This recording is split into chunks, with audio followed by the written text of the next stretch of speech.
এই পুটেদা খেলতে যাবি না? সবাই তোর জন্য ওয়েট করছে। যাবো দাঁড়া, ভাতটা খেয়ে নি। তুই আয়, এখানে বস। এই পুটেদা তুই এত ভাত খাচ্ছিস? আরে না মা বেশি দিয়ে ফেলেছে। ও মা, ভাত তুলে নাও তো, এত ভাত খাবো না। যা খাবি না পাতে রেখে দে।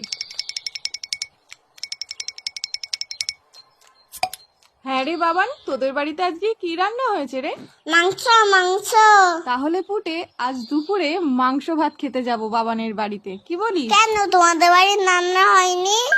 হয়েছে তো, কিন্তু তোদের বাড়িতে তো মাংস হয়েছে, তাই যাব। পুটেদা এত ভাত খেয়ে নিল, তাহলে তো আমাদের সবার ভাত খেয়ে নেবে। হ্যাঁ মা, যাবো যাবো না না, আমি তো মিথ্যে কথা বলেছি। বাবা তো পচা কাজলা মাছ এনেছে বাজার থেকে। আমি এখন যাই, সবাই আমাকে খুঁজছে।